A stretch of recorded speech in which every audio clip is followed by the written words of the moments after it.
Welcome you back to the Patrick Netherton Show right here on 1130 The Tiger. That guy over there is Rogers. I'm Patrick.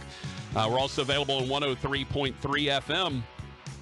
And how about this, Rogers? You might be listening to this interview on the old Pigskin and Burn Ends podcast that comes out every Friday on the College Gridiron Coast to Coast network. So if you're listening there, you're listening on the old radio show, however you're getting our wonderful interview with Aaron, we hope everyone will enjoy it. I know I will. It's always great to catch up with the College Football Hall of Famer, the old Golden Domer, CBS Sports, who is going to be on the big network, the big boy network this weekend, Colorado at Air Force. He is Aaron Taylor. AT, what is up, my friend?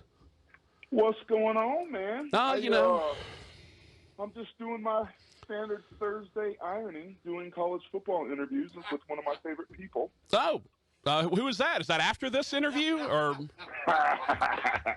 Well, I did want to say this.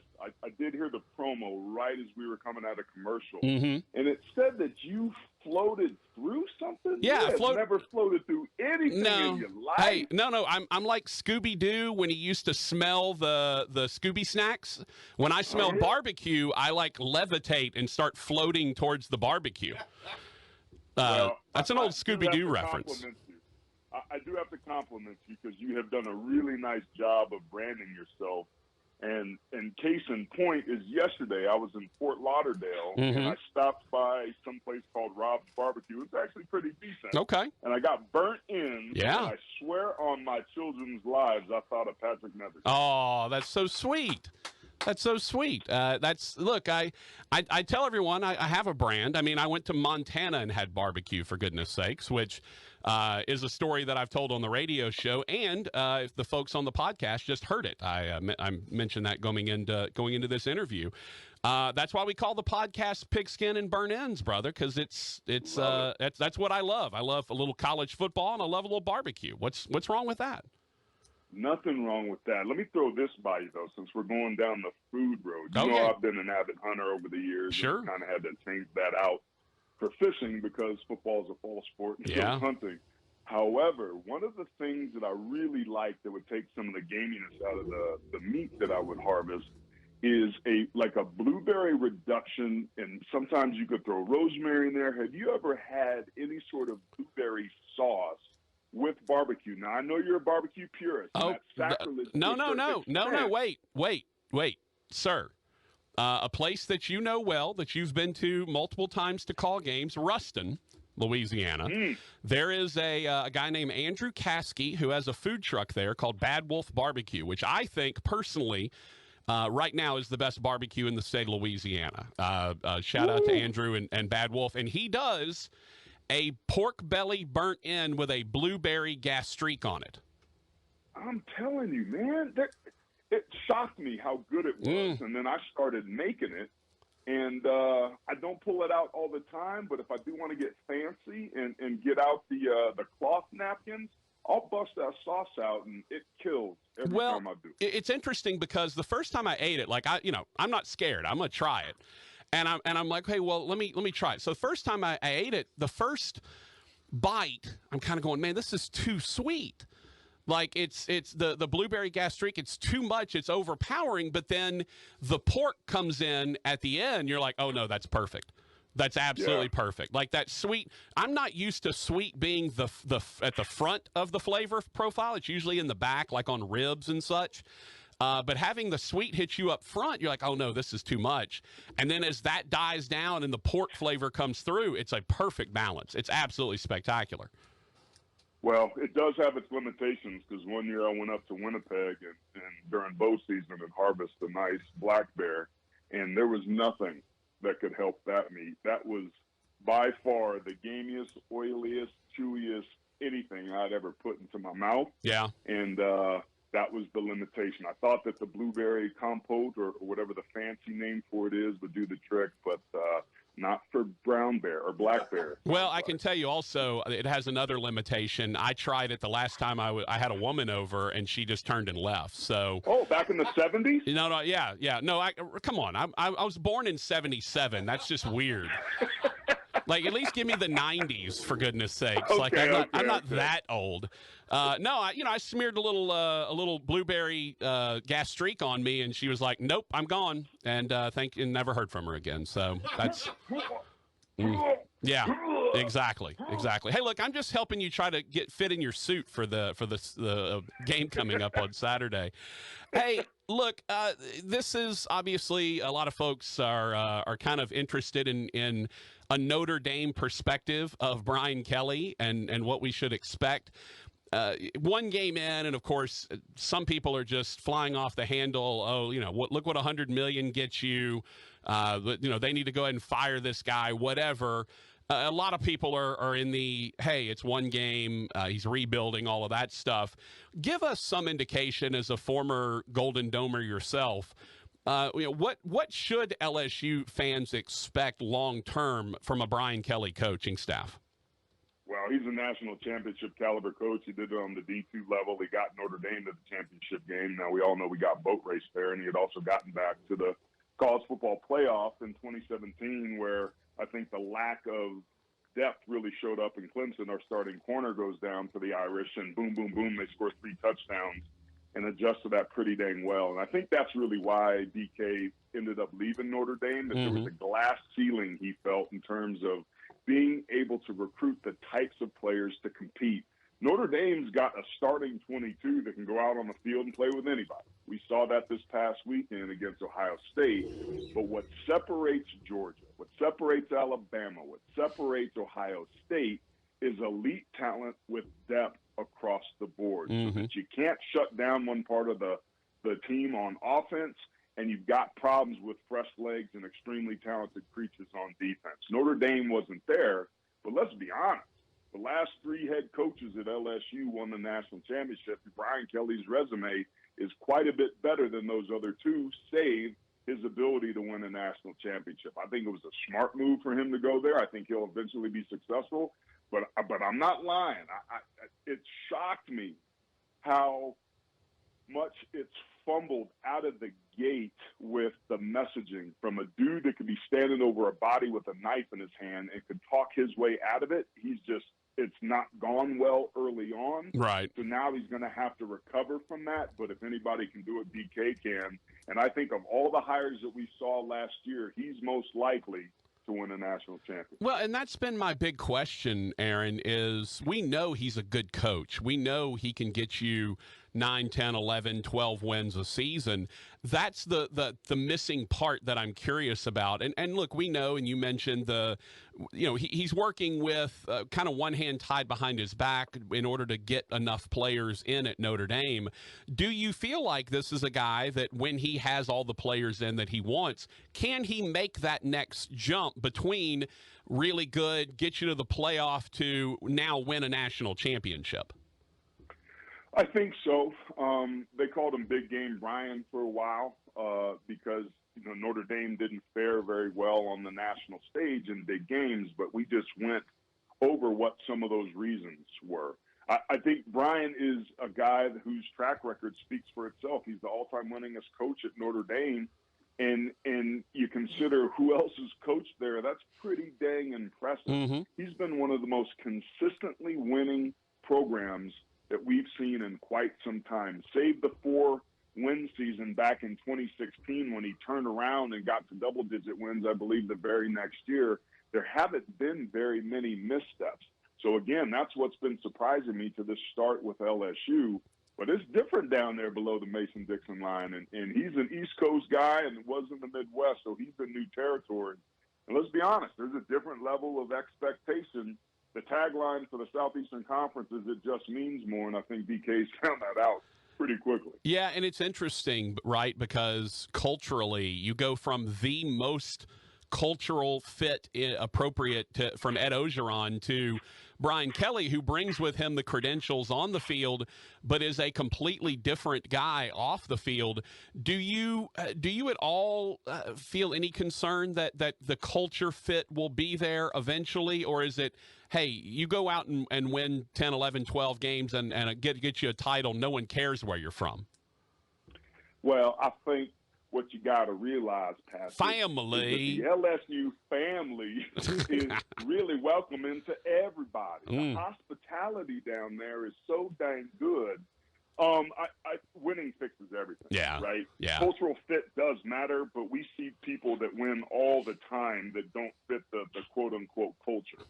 So that's out the window as far as I'm concerned. Now, it certainly helps in the community. It certainly helps with the boosters. It certainly helps if you're from that area. And that's really, I think, what was the calling card for Ed Ogeron. They flipping loved that guy. Oh, yeah. He was one of them. So that's a real asset. So he's got to coach around that a little bit and endear himself. He decided to live close to campus on purpose so that he would always be around.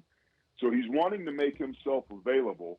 It was a tough loss, but let's be honest, as bad as they played, they still had a chance to win that game in the end. Now, you're not real happy with the special teams and the way that they ended up losing that game, but there was fight.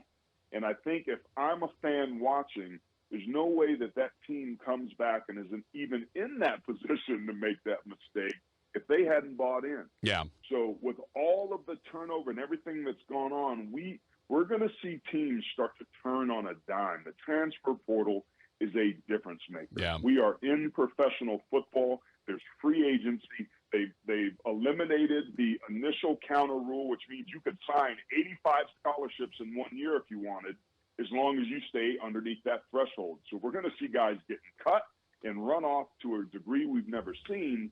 But everybody's doing that already, and at a place like LSU that has the resources, the history, and the natural recruiting talent from that area, LSU could be right back in this thing in 9 months. Aaron Taylor, the College Football Hall of Famer, Notre Dame offensive lineman. He's on CBS. He'll be doing the he's on the big game this week, Colorado at Air Force, which will be at 2:30 in Central Time in the exclusive CBS window. So catch him there. All right, let's back out and look. Let's look kind of around college football as a whole. One of the things I'm very excited about, and a step I never thought I would see in college football, the powers that be have come out and said we're going to a 12-team playoff. Again, never thought I would see them go 12. I thought at most it might be 8 and maybe 10. But we're going 12, and I, for one, couldn't be more excited. I just love the idea of more games meaning something down the stretch of the season.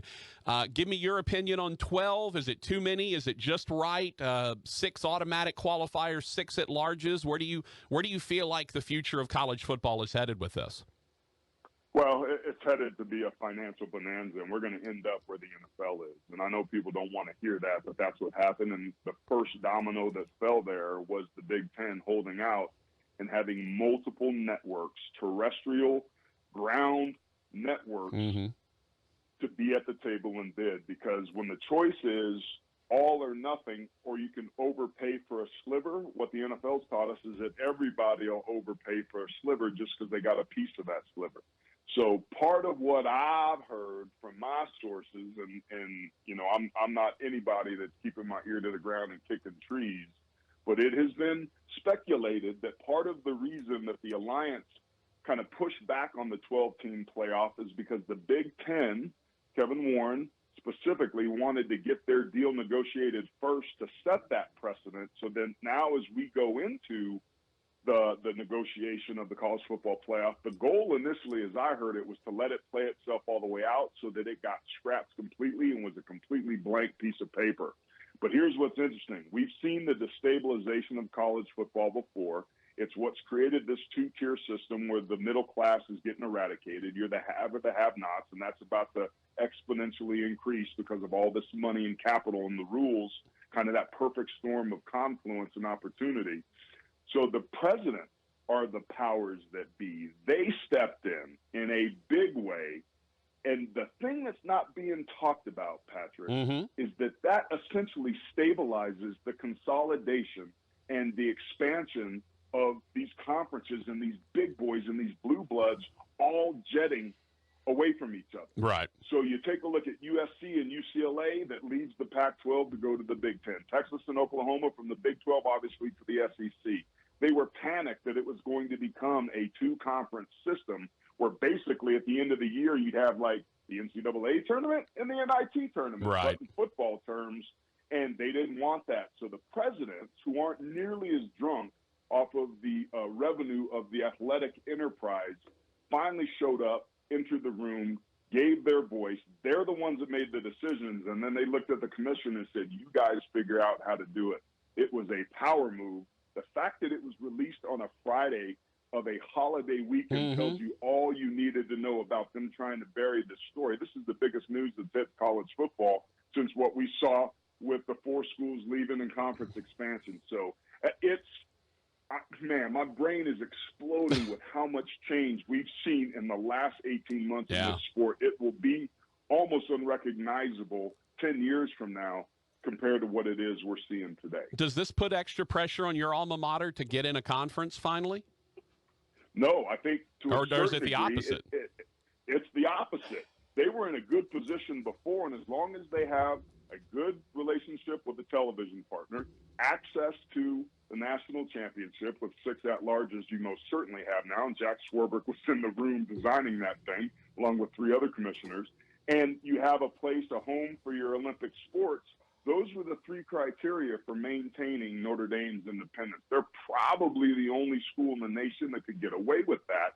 The SEC or Big Ten or any other conference would take them in a heartbeat, but their rights are tied up with the ACC as well for the next 14 years. So unless the ACC gets blown apart, Notre Dame is going to stay exactly where it is, and that's the significance, again, of this release of the college football playoff going to 12 teams. Why that was so significant? Because it stabilizes everything.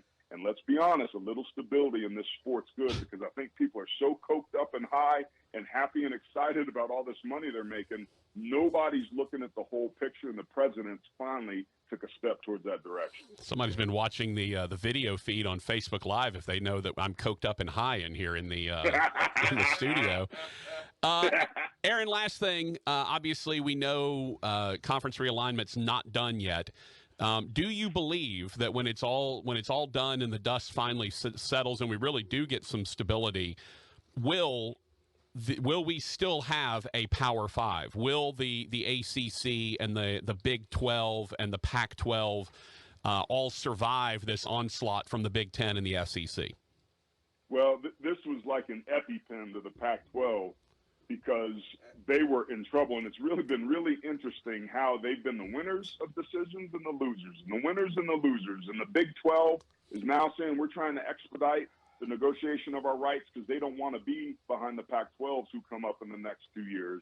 So I think with the stabilization of the 6 at-large verse, plus having the highest-ranked 6 conference champions come to the table, that's about as sweetheart of a deal as you could for the old-school blue bloods, and that bodes well for the Pac-12. But if we're talking about things like the Rose Bowl and some of these iconic properties and enterprises that have been around since day one, a lot of that stuff's going to have to collapse and disappear because there's a lot of inventory with the NFL playoffs and dates that are getting gobbled up that's going to make this 12-team playoff and what's going to take place there, especially with home stadiums and whether or not you can accommodate everything that needs to go on with that. It's going to be a mess trying to sort this out. So the onus is really upon the commissioners to kind of try to sort that out, but the Pac-12 is in a much better position now than they were before the college football playoff announcement last Friday. So, yes, I believe the Power 5 has a chance to stay intact.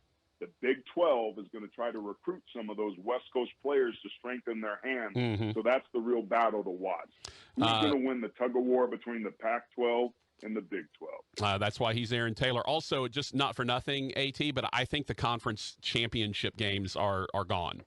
I think it does nothing but hurt the chances of potentially that lesser conference champion team.